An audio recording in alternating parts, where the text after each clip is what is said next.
The final phase came when the Titan arrived at the Council Station. The massive ship dwarfed the station itself, its weapons capable of destroying the entire structure in seconds. But humanity was not interested in destruction. They wanted control. The Galactic Council is hereby dissolved, Admiral Carter announced to the terrified representatives. A new government will be established under human leadership.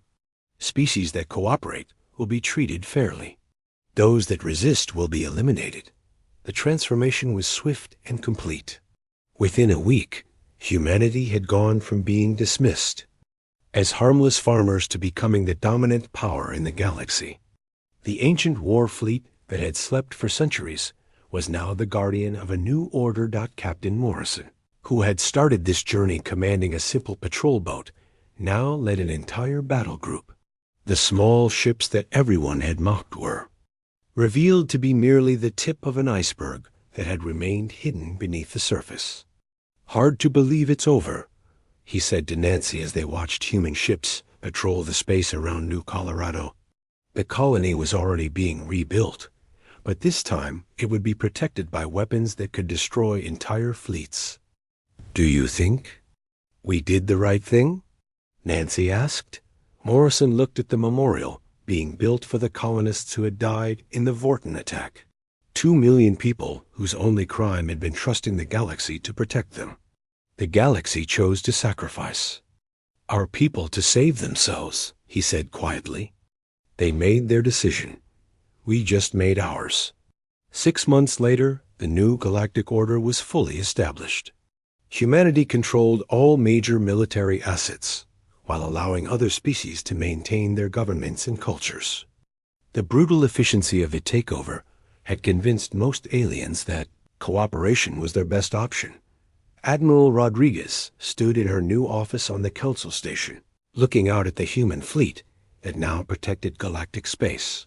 The ancient war fleet had finally found its purpose. "Any regrets?" asked Dr. Brooks, who had become her chief intelligence officer.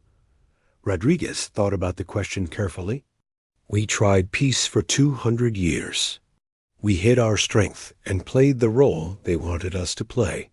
When they decided our lives were worthless, they forced us to remind them who we really are." She picked up a report about the new military. Academies being established across human space. Young people were learning the skills their species had always possessed, but had been forced to hide. The galaxy thought they knew humanity, she continued. They saw farmers and traders and decided we were weak. They forgot that any species tough enough to reach the stars had to be dangerous. They forgot that humans don't stay beaten. Outside the station, the Titan moved slowly through space, its massive hull a reminder of humanity's true nature.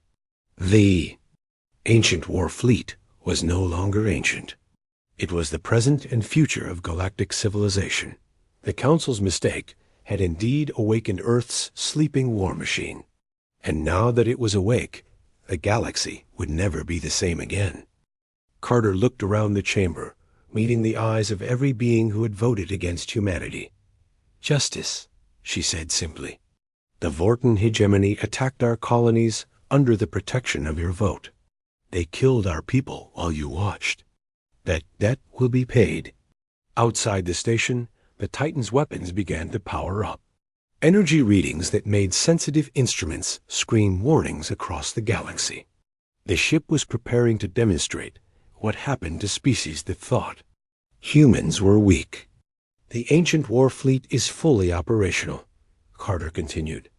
"We are no longer asking for protection under your laws.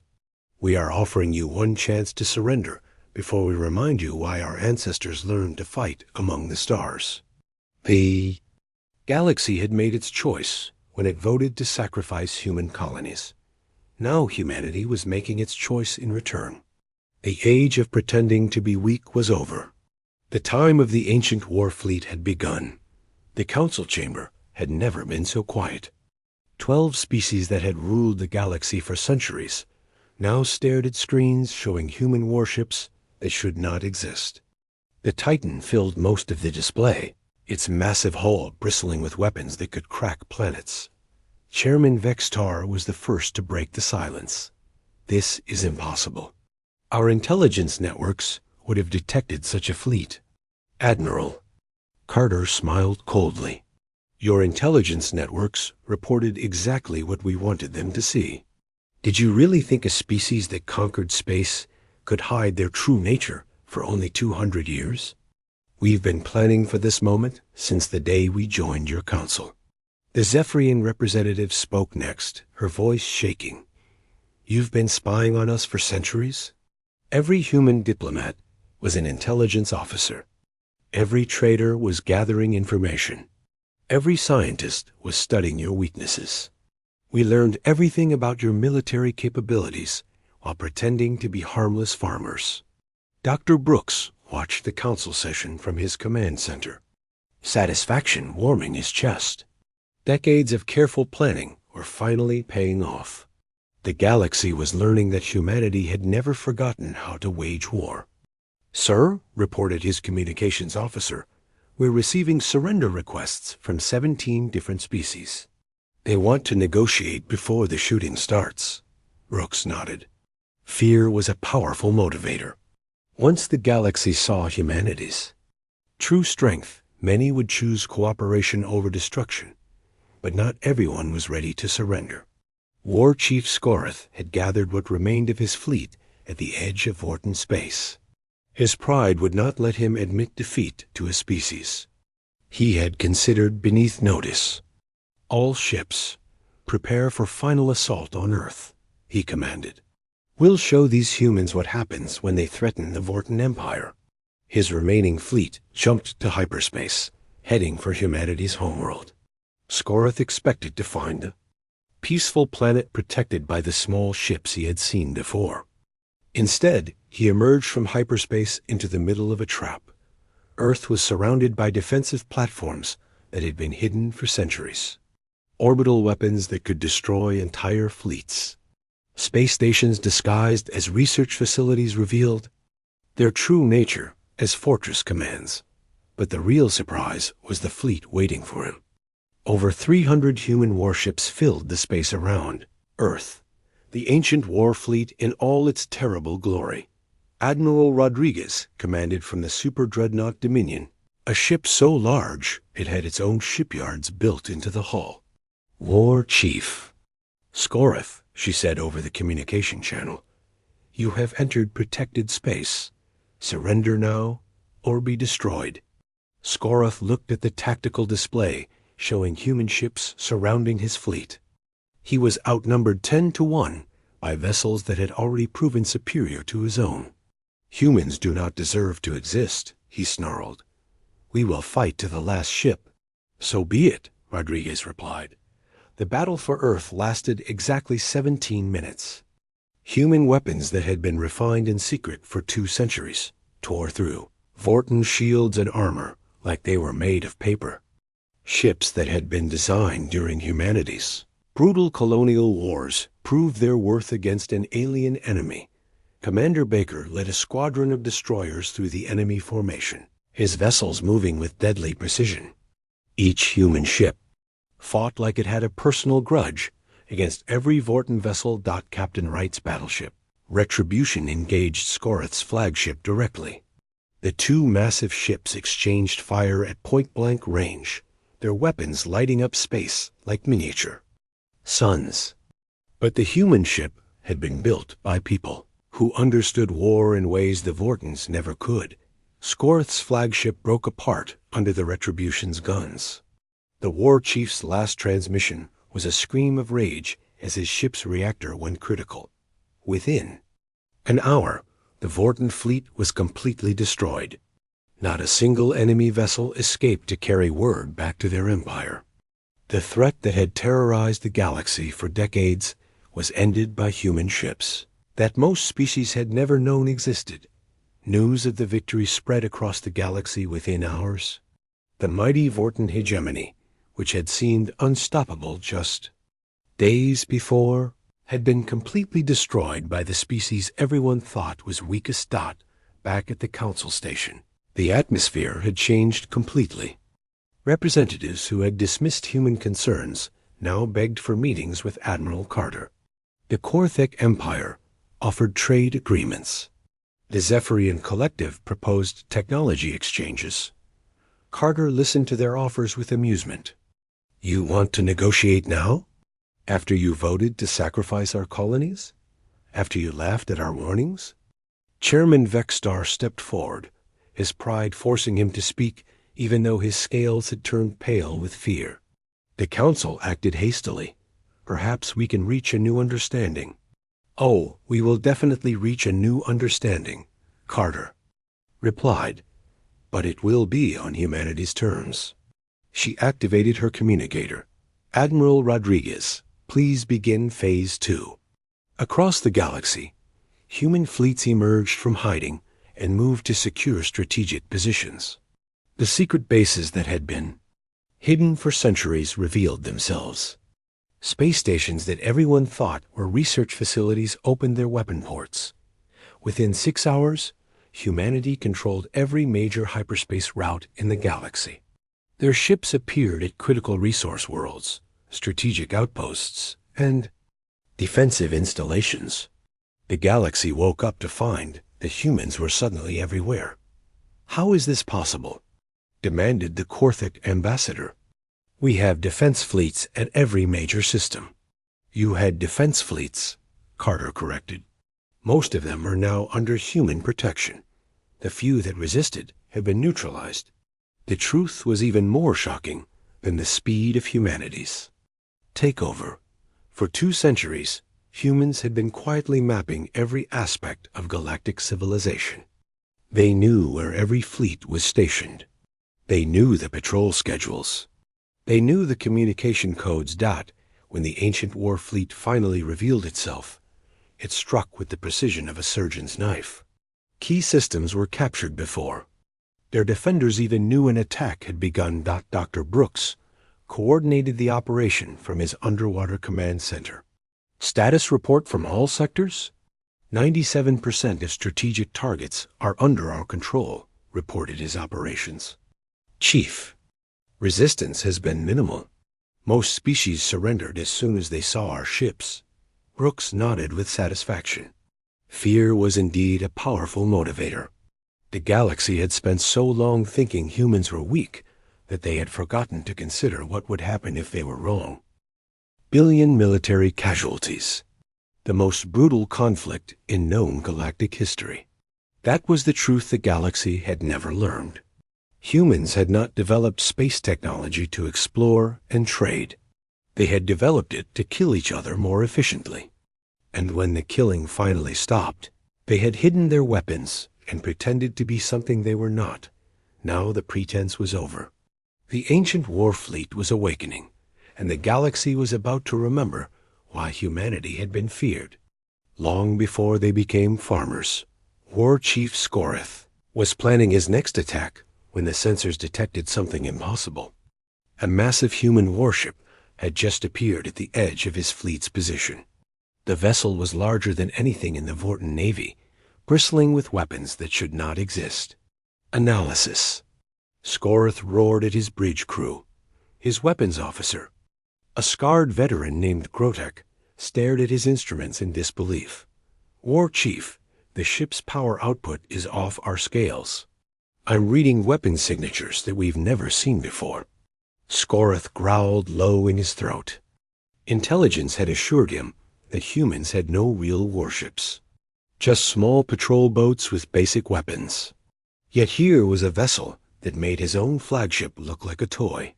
"Hail them," he ordered. The main screen lit up, showing the bridge of the human ship. A woman in an unfamiliar uniform looked back at him. Her eyes were cold and filled with promise of violence. "I am Captain Lisa Wright of the battleship Retribution," she said in perfect Vorten. "You have exactly 10 minutes to evacuate this system. Any Vorten vessel remaining after that time will be destroyed." Scoreth laughed, showing his sharp teeth. "One ship against my entire fleet? You humans are even more foolish than I thought." Wright's expression did not change. 9 minutes and 30 seconds. I suggest you use the time wisely. The transmission ended. Skorath looked at his tactical display. His fleet included 47 warships, including 3 dreadnoughts. Even if the human ship was as powerful as it appeared, it could not stand against such overwhelming force. All ships, attack formation, he commanded. Let's show these farmers how real warriors fight. The Vorten fleet moved to surround the human battleship. Skorath expected the enemy captain to try to escape. Instead, the Retribution accelerated directly toward the center of his formation. She's insane, muttered Grodek, the first exchange. A fire proved that Captain Wright was anything but insane. The Retribution's weapons tore through Vorten's shields like they were made of paper. Energy beams that burned hotter than stars. Kinetic rounds that punched through armor, plating like it was thin metal. 3 Vorten cruisers died in the first minute of combat. Their hulls split open, venting atmosphere and crew into space.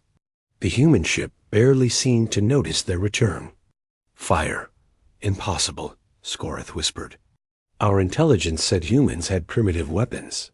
His intelligence had been wrong about many things. The Retribution was built using technology that humanity had developed in secret for 2 centuries. Weapons designed by people who understood war better than any other species in the galaxy. But the real shock came when more human ships began arriving. The destroyer Vengeance dropped out of hyperspace, followed by 2 cruisers and a squadron of smaller vessels.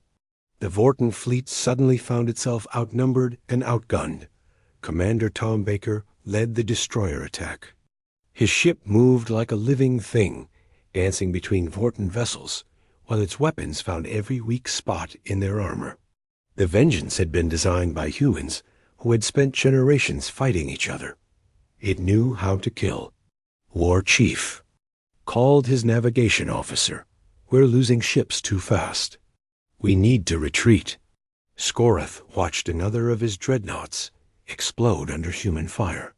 The proud Vorten fleet, which had seemed so powerful just minutes before, was being torn apart by ships that should not exist. All vessels, emergency jump to hyperspace, he ordered. Retreat to safe coordinates. Half his fleet made it out. The other half became drifting wreckage in space. The great Vorten war machine had just learned what happened when you attacked. Humanity's children. News of the battle reached the council station within hours. Chairman Vexstar read the report 3 times before he could believe it.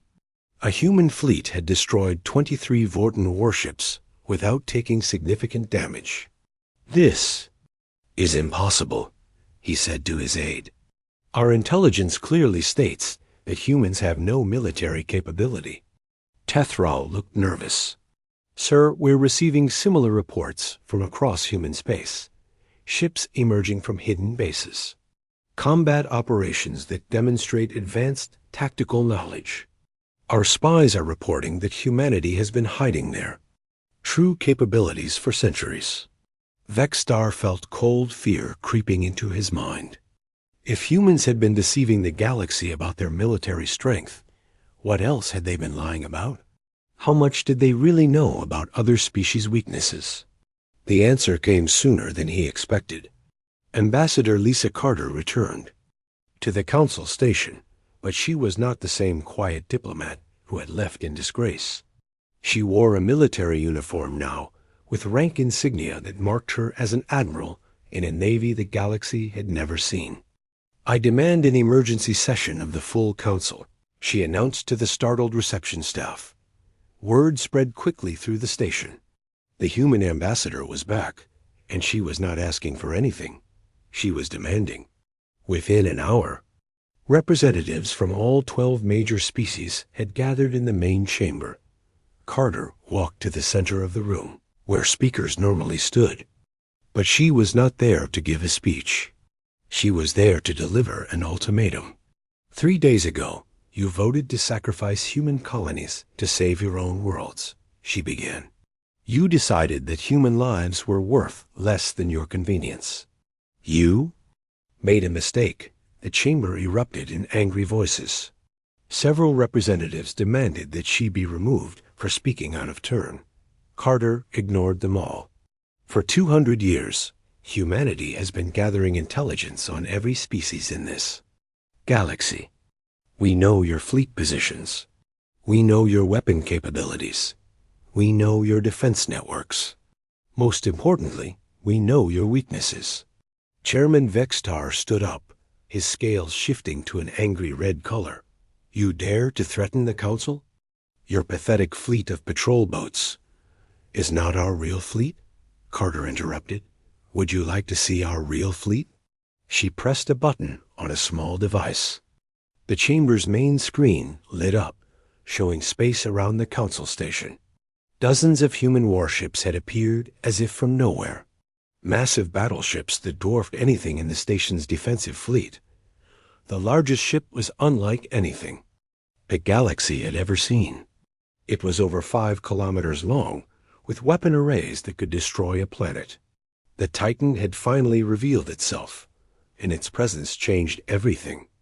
Ladies and gentlemen, Carter said into the stunned silence, meet humanity's true military, the ancient war fleet that has been waiting for this moment for over 2 centuries.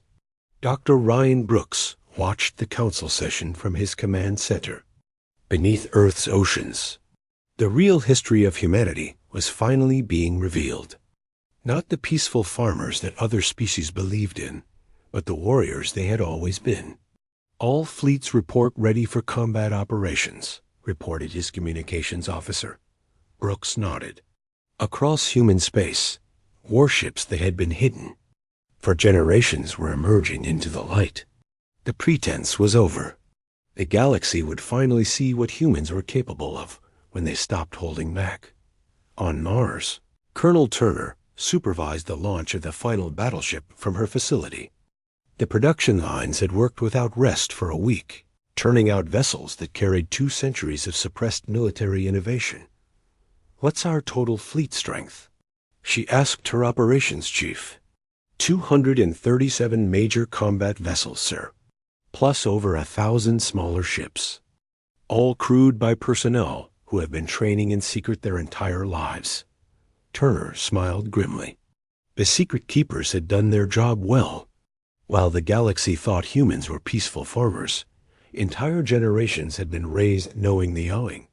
Truth about their species' nature in the council chamber, panic was beginning to set in. Representatives who had voted to sacrifice human colonies now realized they had awakened something terrible. The quiet farmers they had dismissed were actually the galaxy's most dangerous predators. What do you want? Asked the Zephyrian representative, her voice barely above a whisper.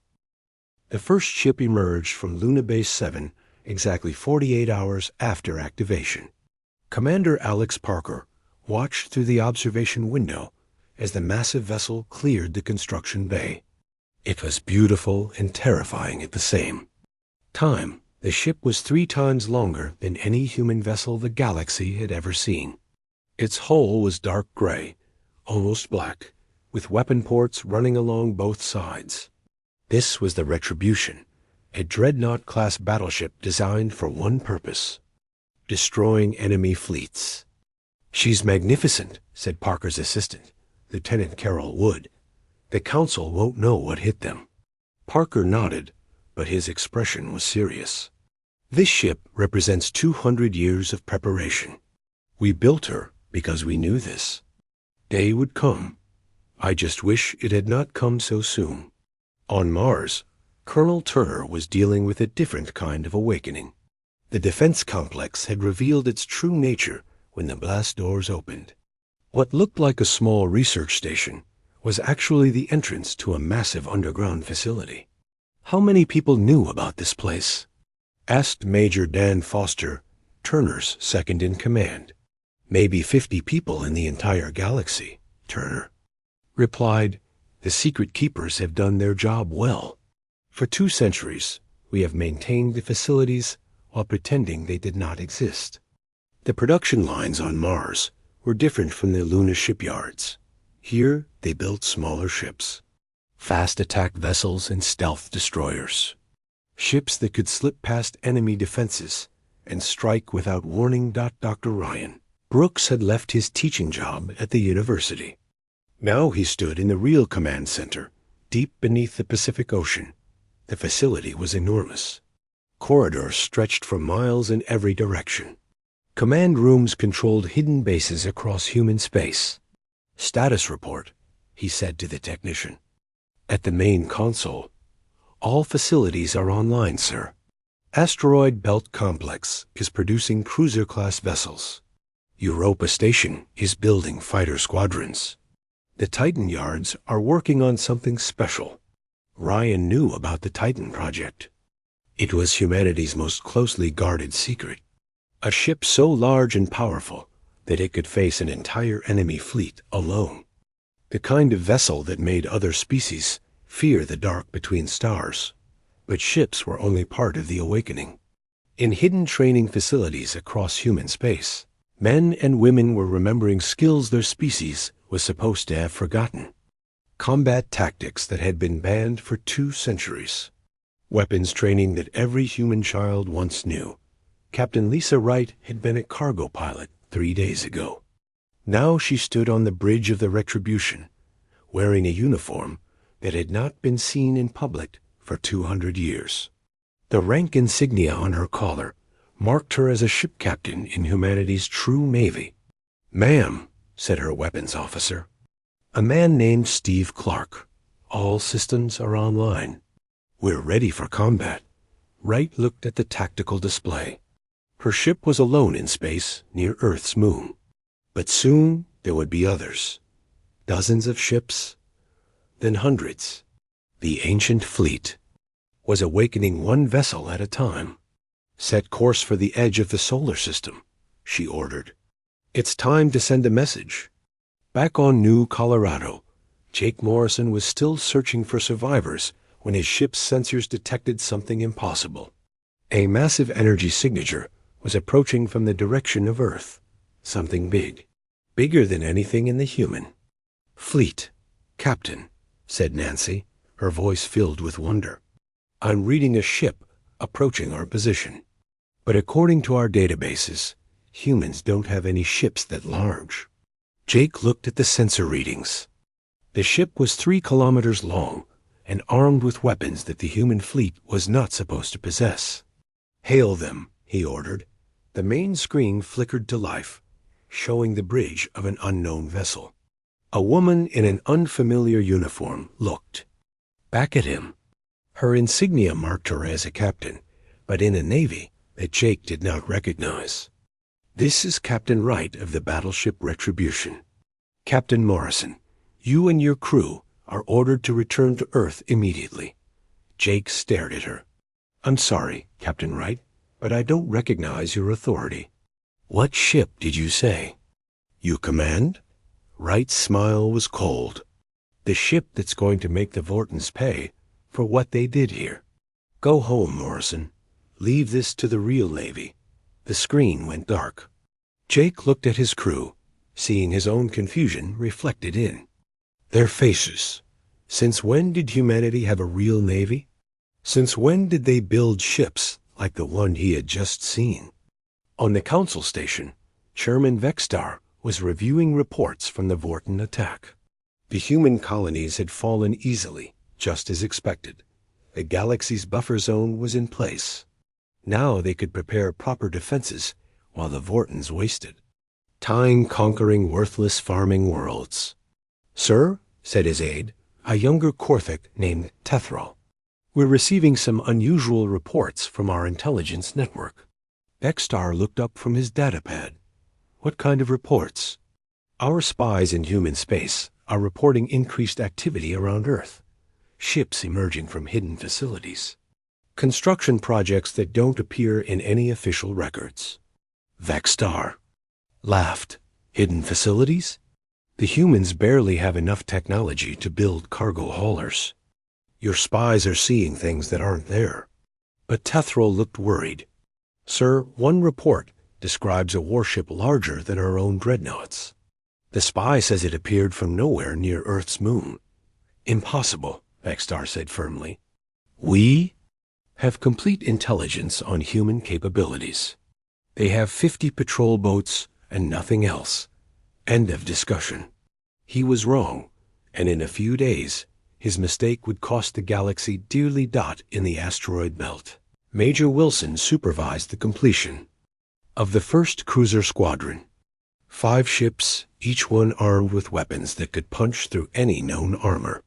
The vessels looked sleek and deadly, like space-going sharks. "When do we attack?" asked Commander Tom Baker, the squadron leader. Wilson checked her orders from Earth Command. "Soon. But first, we need to show the galaxy what they're dealing with. Admiral Rodriguez wants a demonstration." Baker smiled. He had been waiting his whole life for this moment. His family had been secret keepers for generations, maintaining combat skills while pretending to be peaceful traders. Now the mask was coming off. The demonstration came sooner than expected. A Corthic patrol fleet stumbled across the asteroid facility while investigating reports of unusual activity. 3 heavy cruisers and a dozen escort vessels, all armed with the latest Corthic weapons.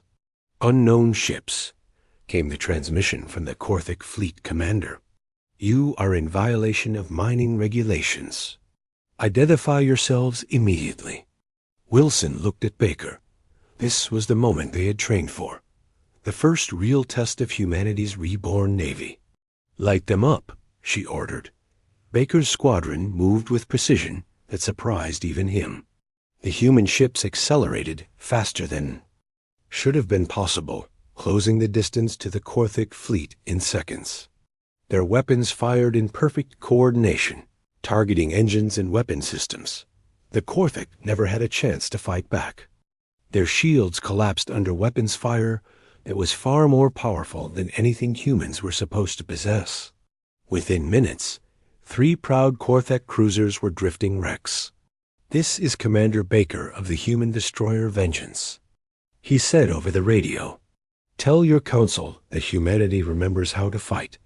Tell them the ancient fleet has awakened." He let 1 Corthic ship escape to carry the message. The galaxy needed to know that the rules had changed. On Earth, Admiral Rodriguez stood in her new command center. The facility had been built in secret over decades, disguised as an agricultural research station. Now it revealed its true purpose as the nerve center of humanity's military awakening. "Status of all fleets?" she asked her operations officer. "Retribution Group is moving toward Vorten space.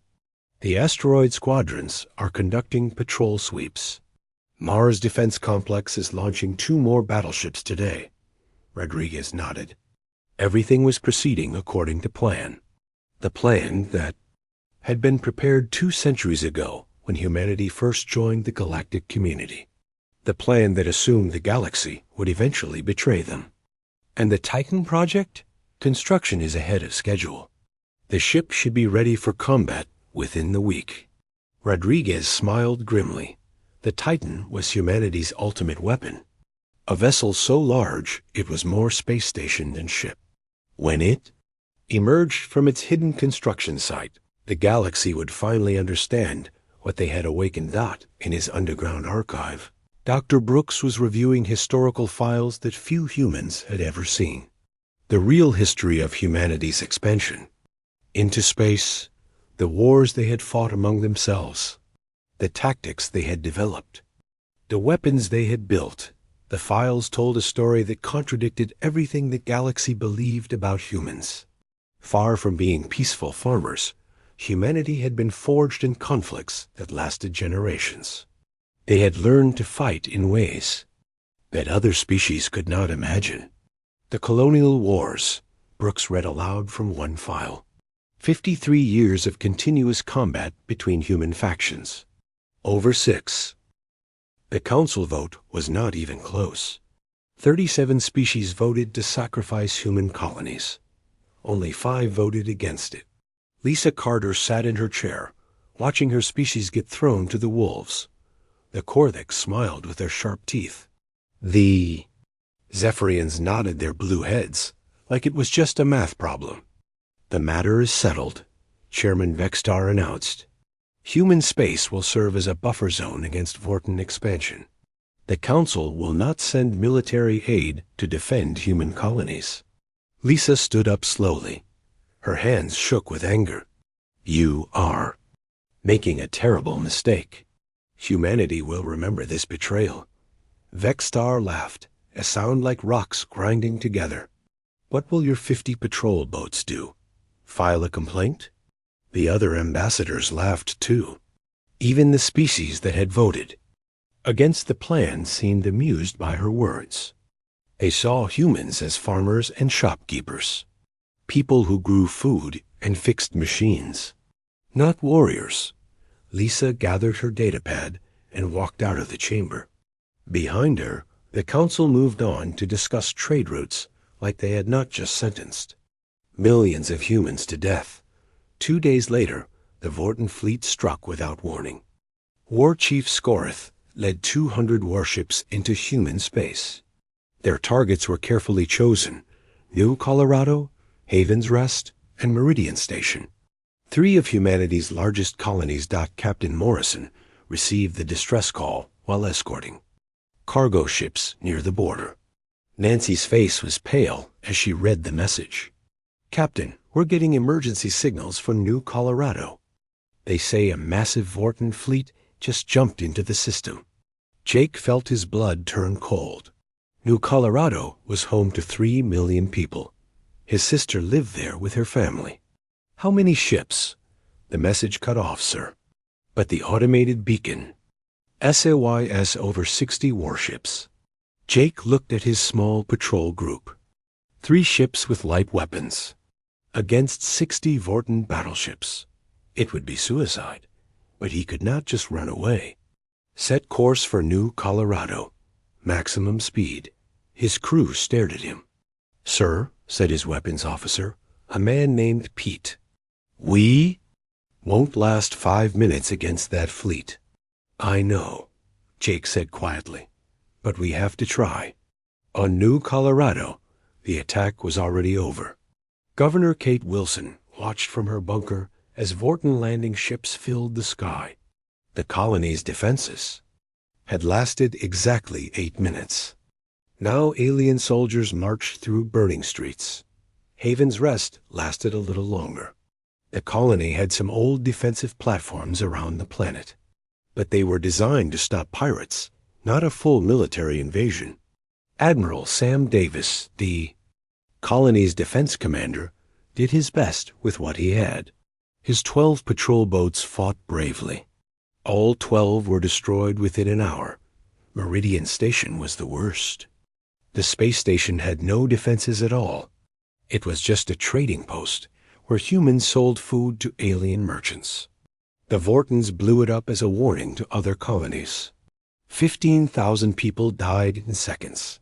The news reached Earth 6 hours later. Admiral Rodriguez stood in her command center, reading casualty reports. Over 2 million dead. Entire cities burning. Families torn apart. "Ma'am," said Colonel Beth Turner over the communication link from Mars, "the automated systems are fully active now. We can begin production immediately." Rodriguez nodded. She had hoped this day would never come. For 200 years, humanity had hidden its true nature. They had played the part of peaceful farmers and traders. They had let other species think. They were weak. "Begin full activation of all ancient protocols," she ordered. "Wake every facility. Start building the ships." "What about the secrecy protocols?" Turner asked. "Once we start, there's no hiding what we really are." Rodriguez looked at the pictures from New Colorado. Children's bodies in the streets. Hospitals bombed. Schools destroyed. The time for hiding is over. The galaxy wanted to see what happens when you attack humanity. Let's show them. Deep under Earth's ocean, Ryan Brooks watched his control room come alive. Screens that had been dark for centuries now glowed with information. Manufacturing orders, ship designs, weapon specifications. All the technology that humanity had developed in secret and then hidden away. "Dr. Brooks," came a voice over the intercom. "This is Admiral Rodriguez. We need you to activate the lunar facilities." Ryan pressed a series of buttons. On Earth's moon, massive doors began to open. Hidden factories that had been disguised as research stations started their production lines. Robot workers that had waited patiently for 2 centuries began building ships. But these were not the small patrol. Boats that everyone expected from humans. These were warships. Real warships with thick armor and powerful weapons. Ships designed by people who understood war better than any other species in the galaxy. Captain Morrison reached New Colorado 3 days after the attack.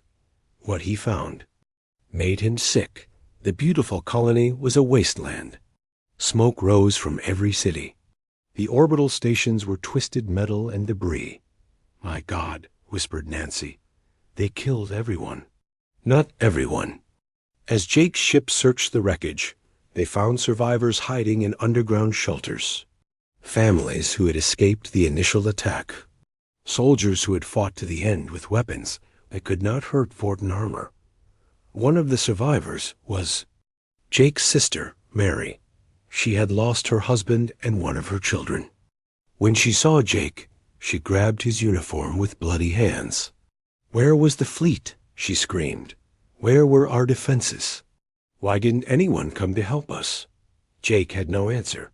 How could he tell her that the galaxy had voted to sacrifice their colonies?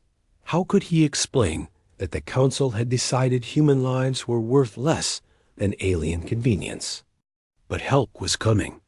In the asteroid belt, automated shipyards that had been silent for 2 centuries roared back to life. Major Kate Wilson watched from the hidden command center as the first new ships began to take shape. These were not patrol boats. They were destroyers, cruisers, battleships. The designs were old, but the technology was new. For 200 years, human engineers had quietly improved their weapons and armor. They had studied every alien species, learning their weaknesses. They had prepared for the day when the mask would finally come off. On Mars, Colonel Turner supervised the activation of Defense Complex 7. The facility had been disguised as a weather research station for decades. In reality, it was a fortress that could build 100 warships at once. "How long until the first ships are ready?" she asked her chief engineer. "The automated systems are incredibly efficient," he replied. "First batch should be complete in 48 hours. 48 hours. In 2 days, humanity would have real warships for the first time in centuries. Ships that would make the galaxy remember why humans had been feared long before they joined the Council." Back on the Council station, Ambassador Carter was packing her belongings. The human embassy was small and plain compared to the grand offices of other species, but it had served its purpose. For 200 years, human diplomats had gathered intelligence while pretending to be simple farmers. "Ambassador," said her aide, a young man named Tony, "are you really leaving?" Lisa looked out the window at the alien ships docked at the station. Soon, very soon, they would see human ships again. Real human ships. "Yes, Tony, our work here is done. The galaxy has made its choice. Now they get to live with the consequences." She sealed the last box of files. Most were fake reports about crop yields and trade negotiations. But some contained the real intelligence that Earth had been gathering.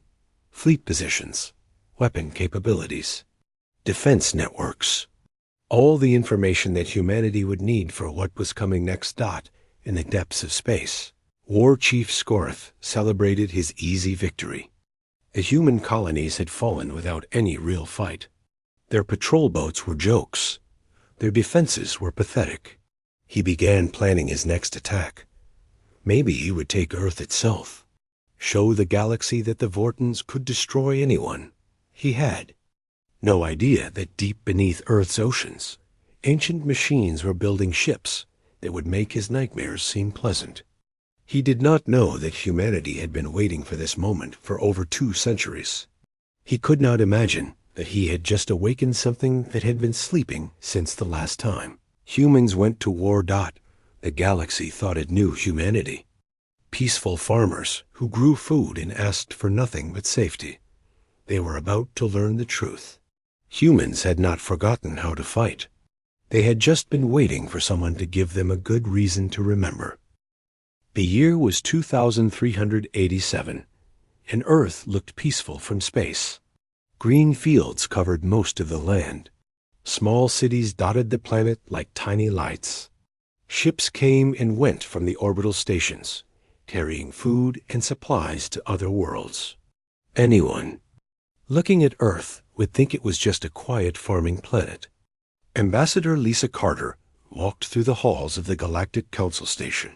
Her shoes made soft sounds on the metal floor. She carried a data pad with reports about Earth's grain harvest. The other ambassadors barely looked at her as she passed.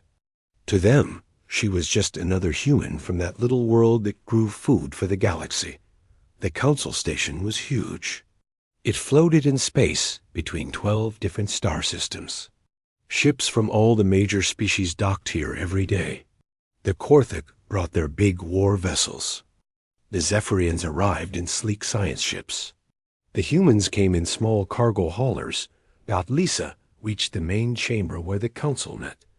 The room was round with seats for each species. The human section was small and placed near the back. She sat down and waited for the meeting to start.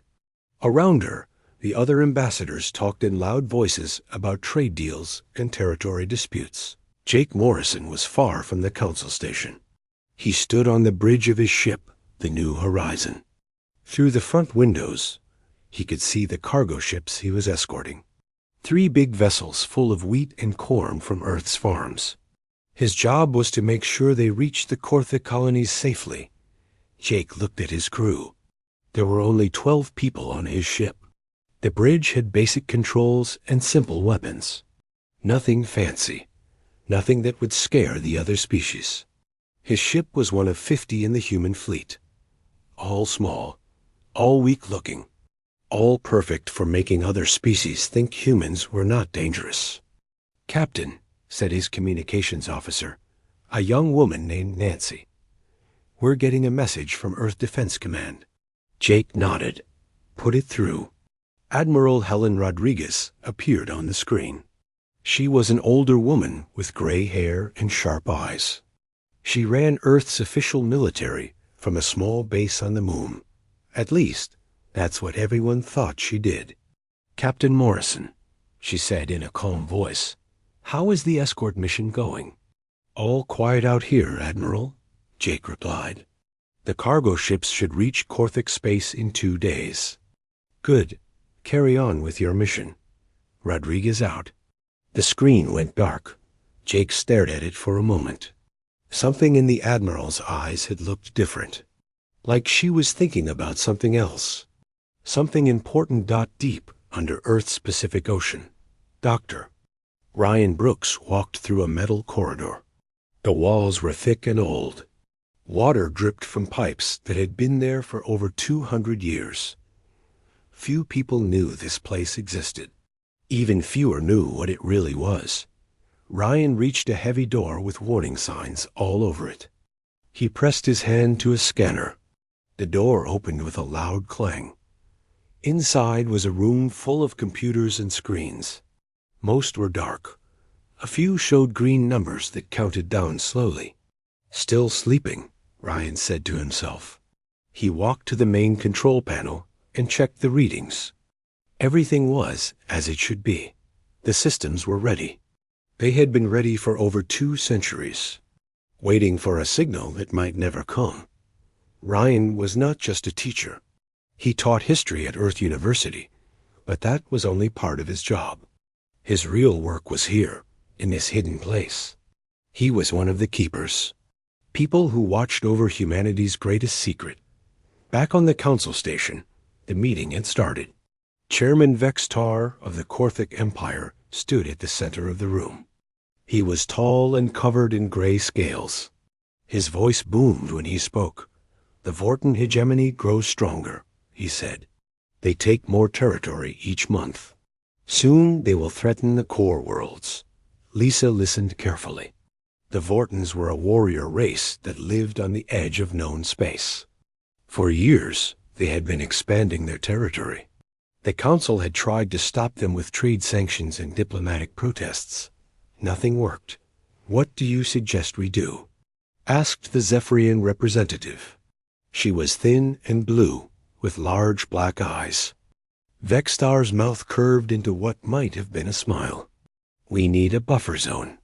Something to slow them down while we prepare our real defenses." Lisa felt a cold feeling in her stomach. She knew what was coming next. The human colonies lie between Vorten space and the core worlds, Vextar continued. They would make an excellent buffer. The room erupted in discussion. Some species agreed. Others looked uncomfortable. Lisa stood up, her heart pounding. "The defense pacts guarantee protection for all member worlds," she said in a loud voice. Earth joined the Council with a promise of mutual defense. Vextar looked at her like she was an annoying insect. "The human military consists of 50 patrol boats. You cannot defend yourselves, let alone help others. The Council needs to make practical decisions." Other voices joined in. The Corthic wanted to use human space as a battleground. The Zephyrians thought it was logical. Several smaller species agreed that sacrificing human colonies would save their own worlds. Lisa felt the room turning against her. 200 years of peace had made the galaxy forget something important about humans. They had forgotten that any species tough enough to reach the stars had to be dangerous. They had forgotten that humans had a reason for keeping their real military hidden. On Earth, Admiral Rodriguez stood in her office looking at a wall of screens. Each one showed a different star system. Each one showed human colonies that might soon be under attack. She pressed a button on her desk. "Colonel Turner," she said into her communicator. "Yes, Admiral," came the reply from Mars. "Begin Phase 1 preparations. Wake the sleeping stations." "Are you sure, Admiral?" "It's been over 200 years." Rodriguez looked at the screens again, at the peaceful colonies, at the cargo ships carrying food to ungrateful species, at the patrol boats that everyone thought were Earth's only defense. "I'm sure. It's time the galaxy remembered what humans are really capable of." Far out in the asteroid belt, automated systems began to power up for the first time in centuries. Deep under Earth's oceans, machines that had slept for generations started to hum with electricity. On the dark side of the moon, blast doors began to open. The galaxy thought humans were weak. They thought Earth was just a farm world with no teeth. They were about to learn how wrong they were. In his underwater facility, Ryan Brooks watched as red lights began flashing on his control panel. Numbers that had counted down for 200 years finally reached 0. He picked up an old telephone and dialed a number that few people in the galaxy knew existed.